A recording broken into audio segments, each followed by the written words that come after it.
Welcome conscripts and draftees to the Eastern Front, where you'll be conducting large-scale armored operations, or you'll be operating in a close quarters urban environment, fighting from building to building and house to house. And if that doesn't motivate you enough, then in your downtime you'll be stacking the corpses of both friendlies and enemies to create roads to the next objective. In this video, we're going to announce the release date of Combat Mission Red Thunder for Steam. We're going to discuss its retail price. We're going to take a look at the battles and the campaigns that come with this game. And we're also going to play a quick little 1-minute playthrough of a turn. Let's dive into this. So if we navigate to the top and click on Battle, here are all the scenarios that will come with Combat Mission Red Thunder. Anything that says FR stands for Fire and Rebel, which means you need to have the Fire and Rebel module. Anything that says BP1, you need to have the Battle Pack 1 module as well. So Fire and Rebel retails for $35, the Battle Pack module retails for $10, and the game itself retails for $59.99.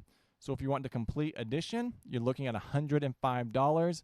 I believe they come discounted, at least Battle for Normandy maybe had a slight discount when it launched. I do not remember that, but that's just something to make note of. And as always, people love the Eastern Front, so let's check out the campaigns. All right, Red Thunder only comes with 2 campaigns as well as 1 training campaign, Hammer the Flanks and Blunting the Spear. The Battle Pack, which costs $10, provides you with 2 new campaigns, both medium size. And Fire and Rebel is where you're going to get the most bang for your buck beyond the actual game. You get 5 campaigns, 1 medium, 2 large, 1 huge, and another 1 medium. So you get absolutely massive campaigns, and Fire and Rebel is probably the module that you need to pick up if you do pick up Red Thunder. And honestly, Combat Mission Red Thunder graphically is one of the better looking games. So if we navigate down here to save games and PBM, we're going to click on Assault 2 because we actually have a previous video on Combat Mission Red Thunder. And I think we're only 8 minutes into the turn, so let's take a look at it. All the orders have been issued. We're going to take a look at some of the gameplay and let me know what you guys think down below. If you enjoy military strategy, tactics, and doctrine and like seeing it applied to strategy games, I guarantee this is the right channel for you, so make sure you leave a like, comment, and subscribe. Hit that join button if you truly want to help us out. Now, here we have the T-34. I just really want to showcase the graphics for this actual lethal destroying machine because it's actually one of the better tanks. And as you see, we've amassed our forces up here on this hillside because there are several MG positions along this hill line. We've completely ignored this. We're just going to call this our eastern flank over here. And I've done a complete battle analysis in my other video.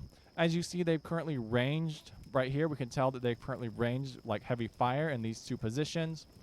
But this is the only good water crossing point that we have. So unfortunately, we are going to navigate our tanks across this little river portion right here. And 1 T-34 has effectively already made it across, but he was bogged down for around 2 or 3 minutes. So with all that being said, we're going to hit this 1-minute playthrough. Watch the absolute massacre that's about to occur because that hillside, last I checked, was under heavy artillery fire. So, computing real-time action, T-34s continue to move up. Infantry continues to maintain their position. Someone told me and that T-34 continues to suppress that hillside right here, which is absolutely awesome because there is a bunker, and we do have combat action over here from that other T-34, suppressing another bunker on that eastern flank. Machine gun fire continues to suppress that hillside, which is absolutely phenomenal, and mortars continue to fall. All right, here comes let's see if we're lucky, right in to get bogged down, I believe. So let's just get off of that tank. T-34 is doing his absolute best. Hopefully he does not sink. I'm not quite sure how heavy he is, but he is really suppressing that hillside over there. Oh my God, what just happened right there? That T-34 just got absolutely annihilated, and we got an up-close shot for that. 4 seconds left. This T-34 needs to unexpose its flank and probably move up on that hillside. All right, let's investigate the cause of this T-34's death. I guess another body for the road. All right, so very clearly there are some anti-tank weapon systems in this area. There was not a lot of weapons fire. Ooh, and I thought we already obliterated this bunker down here on this northern end, and I firmly believe that we have. All right, we do have a target reference point right there on that hillside, and they are absolutely dropping artillery on our fortified position. Look at this absolute massacre, and our command vehicle was utterly destroyed, and I am completely gutted for that. Oh my god, this is not turning out great for the Soviets on this hillside. Who is our commander of this battle? All right, so we have a lot to review. We'll come to that mortar strike last. I really want to review what happened to this tank. All right, so that T-34 takes a shot. Where? All right, play. All right, 15, 6. All right, back. Where's that coming from? Where is that coming from? Like, we don't even get it. We don't even get, like, a good look at it. It's so fast. I mean, how fast do you think that projectile is traveling? Obviously, it's extremely powerful because if it's penetrating our tank, Alt-I, let's get rid of everything. Where's it coming from? Nowhere. It's just coming out of, like, the woods.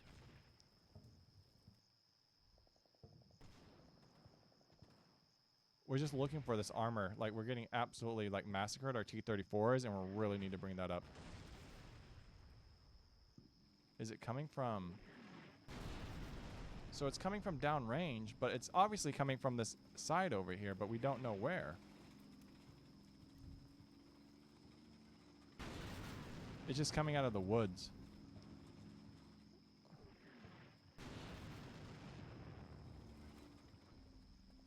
I don't know. It's like just... I guess it has to be coming out of these woods over here, long range, but it's really not giving us any position, and we were really suppressing them. That's really, really, really unfortunate that we don't know exactly where that's coming from. That kind of sucks. All right, let's watch this artillery absolutely just decimate everyone over here. So unfortunate. Oh my god, these guys got a direct hit. All right, guys, here it is. The sadness. Here comes the artillery. All right, right on them. No way. Look at these guys just chilling. Shrapnel all around. Whole squad absolutely down right there. Second squad no longer with us. We don't know where that anti-tank fire is coming from. All right, this is very direct. How does this command vehicle get destroyed? This must be the command vehicle artillery right here. So these guys are just sitting here waiting in their up-armored soft-top Jeep. Look at that shrapnel. Look at that shrapnel range right there. Like, right, there's 1, 2, 3, 4. All right, 1, 2, 3. They're all four just taking out shrapnel through the side of that vehicle. Oh my god, it got them over here too. Look at that. Look at these guys. Oh my god, we're in absolute terrible positioning. It's like, and that's like the really funny thing about combat mission. So there's actual a lot of trigger points, so a lot of things are scripted, so you always need to be mobile on the battlefield. So like stalling here for like even 1 minute or 2 minutes was a complete mistake.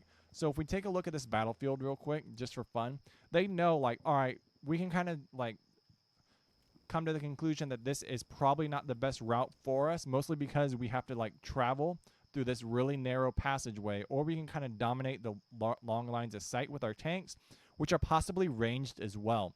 So if anything, this is definitely a funnel that's going to get a lot of our units destroyed and possibly killed. So it's, while that is a good like avenue of high-speed travel or just like a really fast road, it's really dangerous for us. So if we come over here to this bridge, we're like, okay, this bridge is really good positioning. But right, we have hillsides over here on this right-hand side where there's definitely going to be some sort of anti-armor and anti-infantry weapon systems. Or we come over here and there's a hillside right here and we have this whole long sight line, right, of just definitely ranged weapon systems right here. We have evidence of anti-armor, already destroyed vehicles, and I believe we sent one of these T-30 or T-70s up there as well. So we know this is a really dangerous and a really like isolated hotspot, and it's definitely been ranged by all kinds of weapon systems. So if you try and push this angle, this eastern flank, you're really going to struggle. So you can either come through the woods and try and push your infantry completely across, or you have this really long sight line from the east all the way to this west, where you force the enemy's T-34s to bog down in this water crossing point, and then you kind of reinforce everyone this hillside right here with bunkers, which is absolutely what they've done. We've already put a high explosive round through that bunker right there, and I know we put a high explosive round through this bunker here, like further north. So we're moving to secure that side, and this is probably the best thing we can do. What we really need to do is focus on moving these infantry next turn, which is going to be really challenging, right? Because look at this massive open field right here we need to cross. So what we should have done is just stop short with our T-34s right here and maybe just amassed firepower. But it's really, really difficult to tell what the proper move is. Like, right, we put our units right here because it was going to allow us to crest this hillside a little bit and put fire support down there with a bit of cover and kind of hide us from that flank over there on the eastern side. But obviously, like, I mean, that just makes sense that you would have that range for artillery fire. So you could say maybe it was better to just to move straight through the forests and kind of just fight on 2 fronts, possibly 3, and kind of have your tanks suppressed further back. So like trickling our tanks across this water crossing point is extremely, extremely dangerous for us. And that's just what Past Joe was doing probably about 9 months ago. I didn't really want to replay this whole scenario because, one, it took around 10 minutes for us just to get up to this combat. And unfortunately, if we lose, we lose. That's perfectly fine. We'll continue to navigate this T-34. We'll probably have to micro him a bit to keep him moving so he doesn't come under any like heavy artillery fire. And then next turn, we could probably isolate Hill 34 with some more artillery. But that's just a quick little assessment of the battlefield. Unfortunate that this is spots getting hammered so hard. Hopefully, we can kind of salvage it a little bit. I'm not super hopeful because the range of that shrapnel is very, very, very far. So they definitely have us like isolated, and I believe they took out that multi-purpose vehicle, which is possibly a command vehicle. So we hit this button right there. We move into our next turn. It just tells us what it is. So let's hit Alt-I, bring it back up. Everything should come back up here. We hit Alt-I. And unfortunately, it wasn't a command vehicle, which is kind of beneficial. Looks like they're a bit of engineers, so we do lose a bit of fighting capability. But we do have a lot of infantry and engineers still on the battlefield. So hopefully we can eventually force our way across and overwhelm everyone. All right, guys. That's just this quick little battle assessment of Combat Mission Red Thunder. If you think I should do anything different, let me know down in the comments below. And I hope watching that T-34 get absolutely shredded was something you enjoyed, because it's not something I enjoyed to lose that T-34 right off the bat. We don't have a lot of armor to support this. So, let's see how it goes. Peace. We lost 2 tanks so far.